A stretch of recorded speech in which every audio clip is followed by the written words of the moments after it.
नए साल की सभी ऊर्जावान शिक्षक साथियों को बहुत बहुत बधाई, शुभकामनाएं। और नए 2025 में सब नई ऊर्जा, नई तरंग, नई लहर के साथ हम बच्चों के हित में काम करें, विद्यालय के हित में काम करें। अभी पीएमसी स्कूल अपना शासकीय प्राथमिक शाला पौड़ी की मॉनिटरिंग में ही आया था। मैं बहुत दिन से नहीं आ पाया था इस साइड में।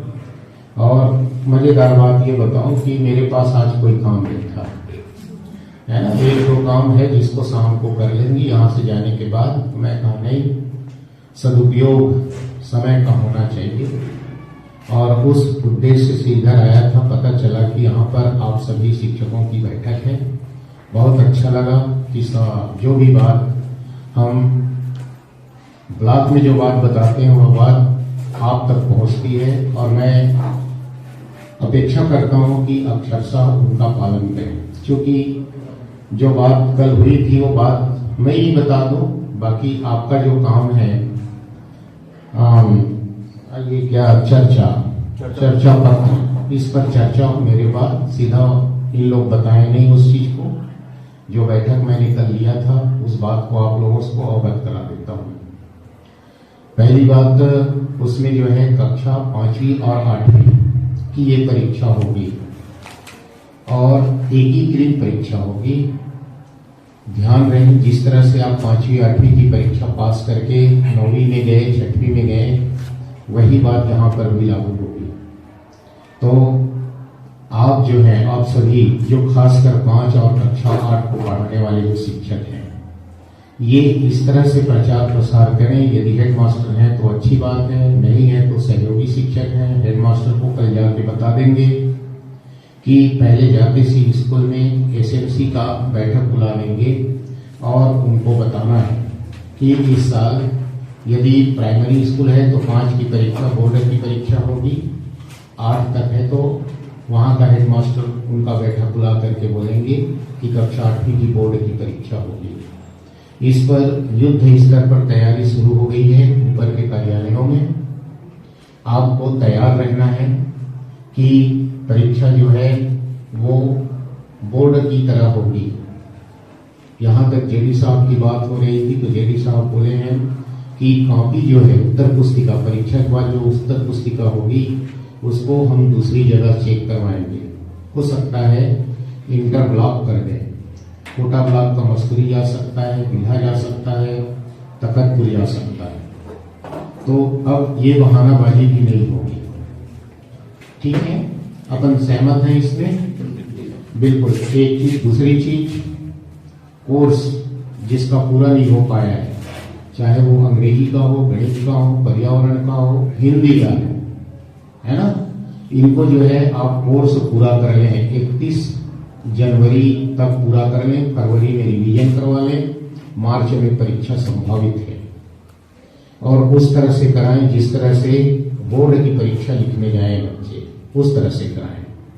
सेंटर एक संकुल में हमने बता रखा है कि बच्चों की दर्ज संख्या के आधार पर 5वीं में 2 या 3 सेंटर बनेगा और 8वीं में 1 या 2 सेंटर बनेगा संकुल में।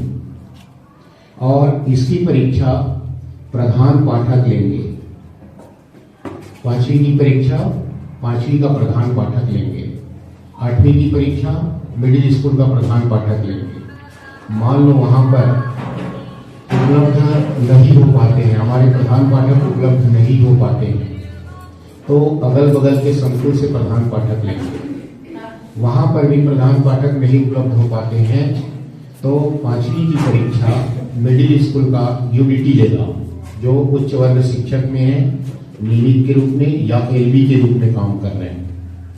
यदि इसी तरह से 8वीं में प्रधान पाठक उपलब्ध नहीं हो पाएगा तो हाई स्कूल का लेक्चरर परीक्षा लेने जाएंगे। मैडम जो है, हमको मान लो मिडिल स्कूल का एचएम उपलब्ध नहीं हो पाएगा परीक्षा लेने के लिए, तब की स्थिति में हम आपके लेक्चरर का सहयोग लेंगे। वो परीक्षा लेने जाएंगे, 8वीं की परीक्षा लेने जाएंगे। तो मेरा आग्रह है आप हमको सहयोग करेंगे उस समय। और उसी बात को बता रहा हूं कि दो बातें फलदार हो गए इससे। एक तो आपके ऊपर ब्लेम जो लगता है वो लगेगा नहीं। छठी कक्षा में जब बच्चा जाएगा पढ़ने और वहां का यूडीटी ने परीक्षा दिया है तो ये नहीं कहेगा कि प्राइमरी में 5वीं की कक्षा में प्राइमरी के शिक्षक नहीं पढ़ाए, ये ब्लेम हट जाएगा। इसी तरह से लेक्चरर जब जाएंगे वहां पर परीक्षा लेने तो ये ब्लेम हट जाएगा कि 8वीं पास करने के बाद 9वीं में बच्चा आया तो उसको मात्रा का ध्यान नहीं है, ये भी बात हट जाएगी। ठीक है, तो ये लाभ है कि हानि है बताओ? हाँ, नहीं तो अपन क्या कर रहे थे, आरटी के तहत सभी बच्चों को पास करना है, आज भी पास करना है सब, लेकिन असफल होता है बच्चा, सफल नहीं हो पाता है तो उसको संबंधित विद्यालय के शिक्षक उसको 2 महीना ट्रीट करेंगे, सप्लीमेंट्री उसमें मिलेगा, उसमें उसको निकालना रहेगा, कक्षोन्नत करना रहेगा। ध्यान रखिए इसको। तो ईमानदारी से परीक्षा होगी और इसमें ये परीक्षण किया जाएगा। जो दूसरी बात होगी कि बच्चे हमारे प्रिपेयर हो पाए कि नहीं अगले कक्षा के लिए। तो आप लोग अब जो भी है 2010 अंतिम था, उसके बाद 2010 के बाद 2025 में सीधा सीधा इसको लागू कर रहे हैं। और आप लोगों की मांग रहती है कि बोर्ड की परीक्षा होना चाहिए। बहुत से शिक्षक साथियों से मैंने चर्चा भी किया, बोर्ड की परीक्षा क्यों? तो बताया गया कि वो छन्ना की काम करते हैं, छन्ना की काम। जो बच्चा असफल होने लायक तो उसको कक्षा 5 में रोक दो, कक्षा 8 में रोक दो, सही बच्चे आ जाएंगे। थोड़ा सोचिए, मेरे पास मान लो 10 बच्चे हैं, 100 बच्चे हैं, 100 बच्चे में 50 बच्चे 40 बच्चे पास होते हैं। जैसे अभी तक का जो स्तर है, कभी सही परीक्षा ले लें, 100 में मुश्किल से अपने विवेक से पास होंगे बच्चे तो 30 से 40% है। इस बात को आप नकार नहीं सकते, सही बोल रहा हूं है। 100 में 30 या 40 बच्चे ही पास हो जा सकेंगे। उसमें फर्स्ट क्लास कितना बनाते हैं उसकी भी संख्या कम हो जाएगी। तृतीय श्रेणी या कृपांक से जो पास होते हैं वो संख्या बढ़ जाएगी। तो 40% ले लेकर के बनता है ना, 40% ले लेकर के बनता है। 60 बच्चे फेल हो जाते हैं, असफल होते हैं। जवाबदारी किसकी? किसकी जवाबदारी? टीचर की है ना। थोड़ा विचार करिए, टीचर अपने आप को नहीं मानता है, थोड़ा विचार करिएगा। और मेरा अनुभव कहता है कहीं पर भी हम इस पर पिछड़ते हैं तो शिक्षक की ही जवाबदारी होती है। विचार करिएगा और सच्चाई को स्वीकारने में मुझको कोई कठिनाई नहीं होती है, मैं स्वीकार लेता हूं। तो यदि हमको ऐसा लगता है तो स्वीकार। मैं तो ये कहता हूं, तो 60 बच्चे की बात हो गई, मैं कहता हूं 100 में 99 सफल हो जाते हैं, एक बच्चा असफल होता है तो संस्था प्रमुख होने के नाते प्रधान पाठक को उस पर विचार करना चाहिए, प्राचार्य को विचार करना चाहिए कि ये एक बच्चा फेल क्यों हुआ। उसका समय गया है, समय लगा है, वो लौट के नहीं आएगा। बच्चे का श्रम लगा है, पालक का पैसा लगा है, वो बेकार नहीं चाहिए जाना चाहिए। एक भी बच्चा असफल होता है तो उस पर हमको गहन विचार करना चाहिए। तो मैं इसी आधार पर आप लोगों को बता दूं कि शिक्षा विभाग में उस एक बच्चे के लिए नियम बनता है, उस एक बच्चे के लिए नियम बनता है, 99 के लिए नहीं बनता। तो कोशिश करें हम, अभी से अभी समय है अपने पास, 1.5-2 माह का समय है। बराबर जो कोर्स पूरा नहीं हुआ है उस कोर्स को पूरा करें। 5वीं 8वीं का विशेष ध्यान देंगे और आप सर्टिफिकेट लिखेंगे प्रधान पाठक जो है कि मेरे यहाँ कक्षा 5 का पूरा कोर्स कंप्लीट करा दी गई है, वैसी कक्षा 8 पढ़ने वाले बच्चों का कोर्स कंप्लीट करा दी गई है और इनको सीएससी को देंगे।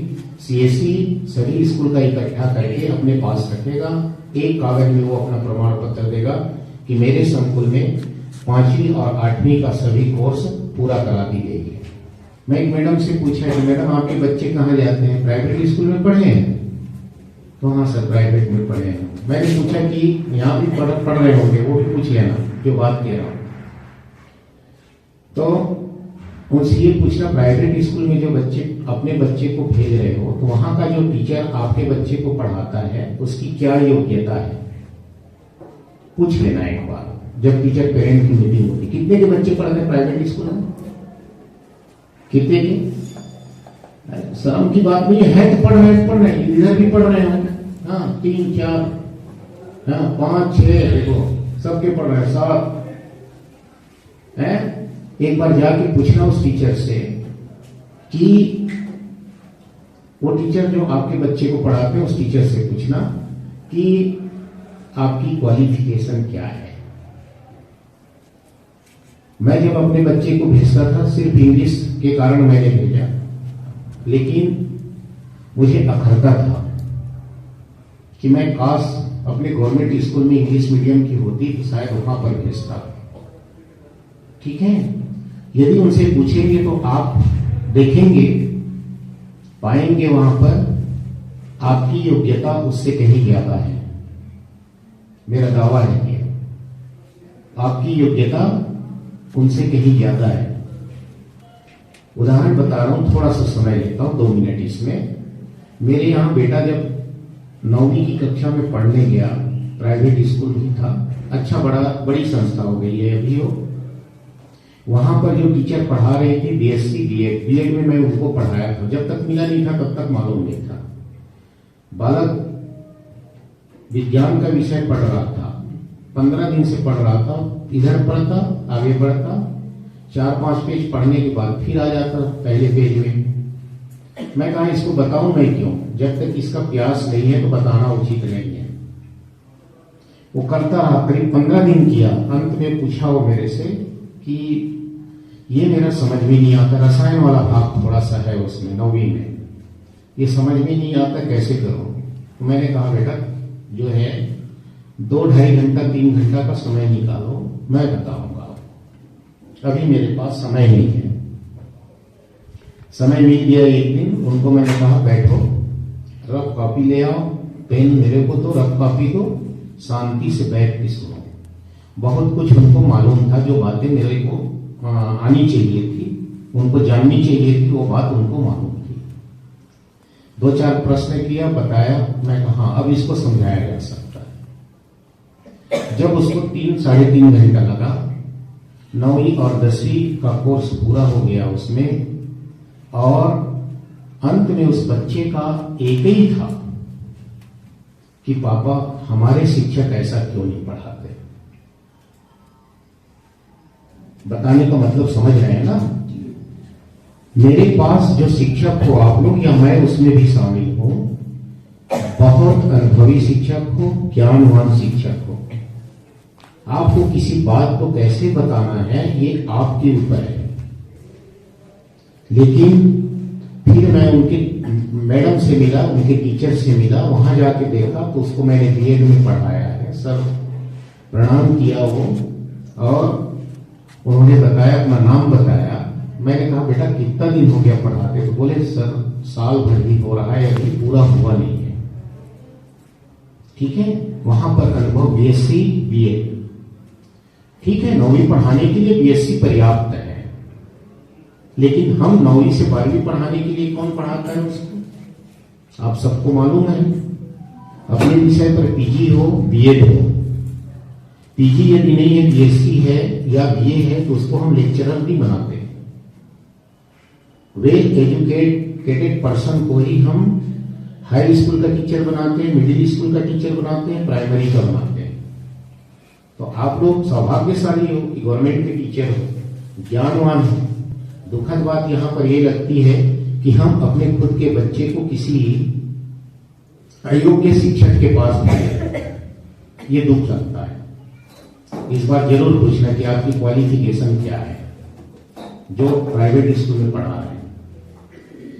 एक चीज और ध्यान रखना कि प्राइवेट स्कूल में बैठने की व्यवस्था है, लाइट रहता है, पंखा रहता है, डेस्क बेंच में बैठते हैं। गवर्नमेंट स्कूल में हमारे बच्चे जमीन में बैठते हैं, नसीब है तो उसको टाटपट्टी मिल गई, नहीं तो ऐसी बैठ रहे हैं। तो हमने बोल रखा है कि जहां पर हाई स्कूल में फर्नीचर जो कबाड़ के रूप में है, प्रिंसिपल साहब लोगों से उनसे लिखित में ले लो, पावती दे करके ले लो कि कबाड़ की ही वस्तु हमको दे दो और अपने विद्यालय में ले जाओ। कितने की जरूरत होगी? अधिकतम 15 से 20 की जरूरत है। उतना आसानी से आपको दे देंगे। थोड़ी बहुत रिपेयर की बात है तो प्रधान पाठक उसको बढ़िया से रिपेयर करवा दे, रंग रोगन करवा दे, चकाचक हो जाएगा। बशर्ते कराने की हिम्मत हो कि मेरे को ये काम करना है। और आपके पास साक्षात इस संकुल में ये उदाहरण है बलदाव सिंह श्याम, वही बिल्डिंग है। आपको जाके वहां देखो कितना अच्छा लगता है, ठीक है ना।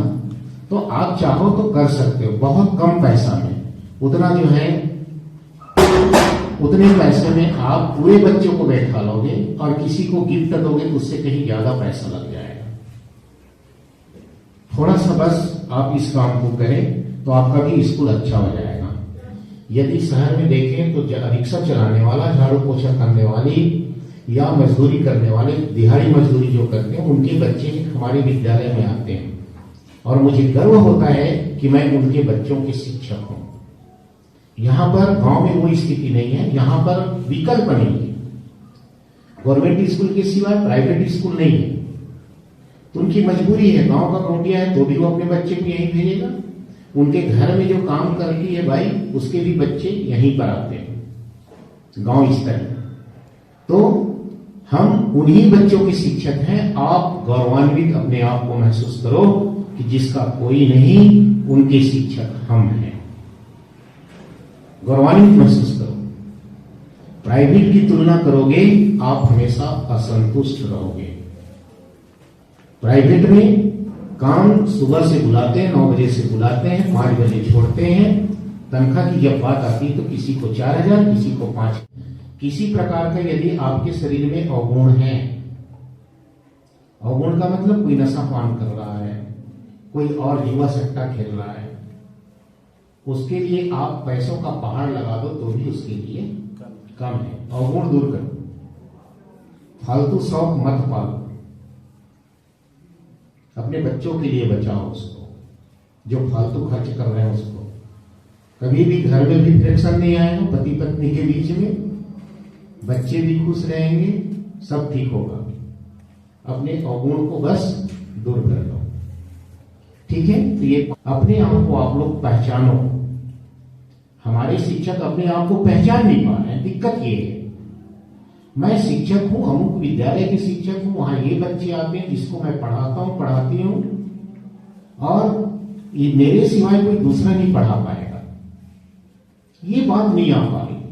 और जिस दिन ये बात आ गई कि मैं इन बच्चों का शिक्षक हूं, मुझे ही पढ़ाना है, बहुत आगे होगा। वो बच्चा कहां निकलेगा, कल्पना से बाहर है। मैं ये भी बताया वहां पर कि कक्षा 7वीं पढ़ा हुआ शिक्षक, 4वीं की कक्षा में हम गए, 5वीं की कक्षा में गए, कोई शिक्षक नहीं थे। संकुल से एक शिक्षक भेज दिए, वो स्पष्ट बोल दिया मैं 4वीं 5वीं तीसरी नहीं पढ़ा सकता, मैं तो पहली दूसरी जीवन भर पढ़ाया, और सही में नहीं पढ़ाया। पहुंचविहीन मेरा गांव था उस समय, वहां पर से यहां तक पहुंचना कल्पना से बाहर हो जाता है कि हम कैसे यहां तक पहुंचे, सोच नहीं पाते। तो एक 7वीं पास शिक्षक मुझको यहां तक भेज सकता है, तो मेरे जो टीचर हैं कम से कम ग्रेजुएट हैं, प्राइमरी जो पढ़ा रहे हैं वो कम से कम ग्रेजुएट हैं, वो पढ़ा देंगे तो बच्चा कहां तक जाएगा। सोचो आप कहां तक जाएगा, नहीं कर पा रहे हैं, ठीक है। ये करिएगा, काम करना है, चाहे वो शैक्षिक हो, चाहे वो उनको आर्थिक हो, जिसमें छात्रवृत्ति भी आ जाती है, दिलाने का काम करेंगे। ये हमारा काम है भाई, हमारा उत्तरदायित्व। उसके पालक को कुछ नहीं मालूम, हमको करना है, हम पढ़े लिखे। और तीसरी बात जो है, अभी 5वीं जब आपके यहां देख लो कितने बच्चे प्रयास के लिए चयन हो सकते हैं, जवाहर उत्कर्ष के लिए चयन हो सकते हैं, एकलव्य विद्यालय के लिए हो सकते हैं, और इसी तरह से नवोदय के लिए है, जवाहर उत्कर्ष के लिए 4-5 सैनिक स्कूल है जो अंबिकापुर में संचालित होती है, 6वीं से भर्ती होती है उसमें। वहां के लिए कौन बच्चे क्वालिफाई हो सकते हैं। तो मैं तो ये चाहूंगा कि अपना जो ब्लॉक है ये ज्यादा हमारे पढ़ रहे हैं, तो आदिवासी के सीट में कोटा ब्लॉक के ही बच्चे हैं, मैं ये चाहता हूं, ठीक है ना। तो ये अच्छा होगा, आप लोग प्रयास भी कर रहे हो, सफलता भी मिल रही है। थोड़ा और भुने मन से करें तो ज्यादा सफलता मिलेगी, ऐसा मुझको लगता है। ठीक है, जाति निवास प्रमाण पत्र की बात है तो जाति निवास प्रमाण पत्र में जो आवश्यक कागजात है, सभी सीएससी को हमने चेक लिस्ट दिया है। उनका कहना है कि हम सभी प्रधान पाठक को चेक लिस्ट दे दिए हैं। एससी के लिए कौन कौन से कागज लगेंगे, एसटी के बच्चों के लिए कौन कौन से कागज लगेंगे, ओबीसी के बच्चों को कौन कौन से कागज लगेंगे, वो चेक लिस्ट के हिसाब से वो कागज बुलवा लीजिए, उनके पालक से बुलवा लीजिए और उस कागज को रखें। यदि पूरा कागज आ गया तो फिर आवेदन मांग लें। आवेदन पत्र सभी सीएससी को हमने 2-2 4-4 ही दिया है, लेकिन उनको हमने सख्त निर्देश दिया है जो बन जाएगा उसी बच्चों से भरवाना है। सबके लिए हमने बना लिया, पता चला किसी का नहीं बना। एक आवेदन पत्र में 25 रुपया का खर्च आता है और वो 25 रुपये यदि मान लो हमारा खराब होगा, नहीं बनेगा तो कोई मतलब नहीं होगा। उसके बाद आवेदन को भी भर लीजिए, आवेदन पत्र को सभी कागज लगा दें उसमें जो पालक ने दिया है। पटवारी को बुलवा लीजिए संकुल में ही, जैसे हाई स्कूल है हमारा यहाँ पर, यहीं पर बुलवा लीजिए और बुलवा करके वंश वृक्ष बनता है, उनका वंश वृक्ष बनाने के बाद साइन ले लीजिए और साइन लेकर के सीएससी को दे दें। सीएससी इकट्ठा करके पूरे संकुल का इकट्ठा करके वो बीओ ऑफिस में भेजेगा, आपको भी जाने की आवश्यकता नहीं है। और हम विकासखंड शिक्षा कार्यालय में एक अलग सेल बना रखा है जहां पर उस आवेदन के सभी कागजात के स्कैनिंग होता है। स्कैनिंग होकर के संबंधित तहसील को भेज दिया जाता है। 3 तहसील है, रतनपुर, बेगेहना और कोटा, संबंधित तहसील को। वहां पर तहसीलदार उसको देखता है, कोई कागज की कमी है तो वापस कर देता है, यदि सही है तो बना के दे देता है। वैसे ऑनलाइन, ठीक है। तो ये भी एक काम करेंगे आप। मध्याह्न भोजन पे हमेशा ध्यान रखिएगा। कल शिकायत हो रही थी, कहीं पर रसोईया बैठ गई है, भात निकाल के भात देने वाली दे रही है, दाल निकाल के दाल देने वाली दे रही है, बच्चे लाइन से खड़े हैं। बहुत गलत बात है, बार बार ये निर्देश दिया गया है। किसी के यहाँ ऐसा तो नहीं है ना? नहीं, अच्छी बात है। बच्चों को बैठा करके ही बांटे, बच्चों को बैठा करके भोजन को परोसा जाए, गुणवत्ता युक्त रहे, पौष्टिकता युक्त रहे, ताजा गर्मा गर्म भोजन रहे। प्रधान पाठक की जवाबदारी है इनको देखना। जहां पर भी मेरी आवश्यकता पड़ेगी आप लोगों को एनी टाइम, ऐसा मैं नहीं समझता हूं कि आपका फोन मैंने नहीं उठाया होगा, नहीं भी उठाया है तो कॉल बैक नहीं किया होगा, ऐसे मेरे याददाश्त में नहीं है। ठीक है, कभी भी मेरे से बात कर सकते हैं, सीएससी से बात कर सकते हैं, बीआरसीसी से बात कर सकते हैं, एडीओ से बात कर सकते हैं। ठीक है, कहीं पर कोई तकलीफ होती है बराबर बात करिए और अच्छा करिए। चलिए, सभी को धन्यवाद, बहुत बहुत धन्यवाद।